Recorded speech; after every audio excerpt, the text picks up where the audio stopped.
few moments ago, I was watching the streaming of the inauguration of our new president in Washington, D.C., and I don't know if I've ever watched it in my life. It just kind of got on my screen, and I clicked on it, and there it was.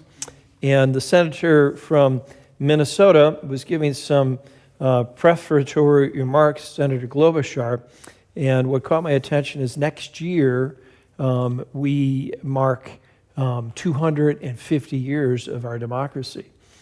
And having studied history, I know that countries rise and countries fall, civilizations rise and civilizations fall. And, we're always wondering, well, how long will this experiment in democracy and governance by the people last?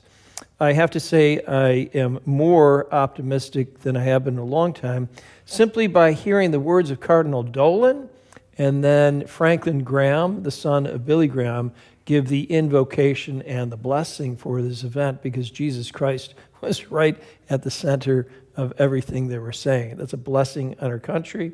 It's a blessing on society. It's a blessing on the world. I don't think that happens anywhere else in the world. And it's something unique in the United States that even if you're not a believer in God as a politician, you at least have to fake it, right? And, it's an amazing thing. And so our hearts are filled with gratitude today for this peaceful transfer of power. It's not the norm in human culture throughout the history of the world. Just all you have to do is study the Egyptians and the Greeks and the Romans. It was always brutal. And I think the takeaway from today, I don't know. I think that the money shot will be the 3-year-old girl in the arms of the vice president's wife as he's taking the oath, and she's sucking her thumb, and she's got some Band-Aids on her 3 little fingers. You could see everybody, they're just looking at that little kid, right? And he's got a couple of little kids, and that's a sign of hope for the future, right? Children, a sign of hope for the future. So all of that is positive. Now, onto the gospel today. Jesus is confronted because they say, your guys don't fast. Why don't they fast? And he says, well, this isn't the time. They're with the bridegroom. So in the church, as in life, there is a time for fasting, penance and such, and there's a time for feasting.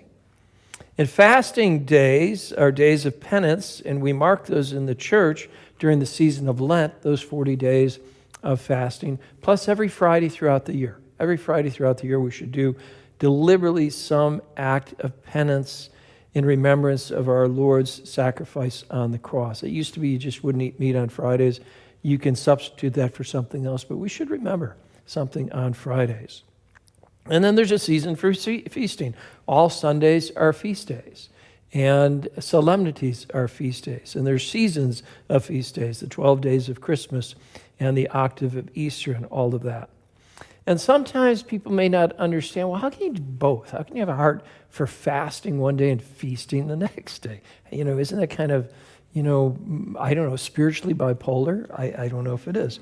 But I remember a story about St. Teresa of Avila, who reformed the Carmelite order in the 1500s, I think, in Spain. And it was a feast day, and it was a Sunday. And they were serving rock Cornish hen. And she was going at it like there was no tomorrow. And one of the youngsters, she was kind of appalled by mother of Sister Teresa of Avila sort of pegging out. And she said, what's going on? She said, it's rock Cornish hen, right? Don't you understand?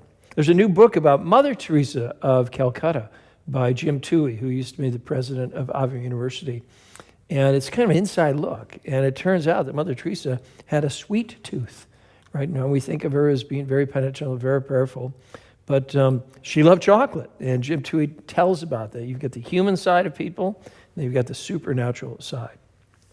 Today, in our country, it is a day of feasting and rejoicing.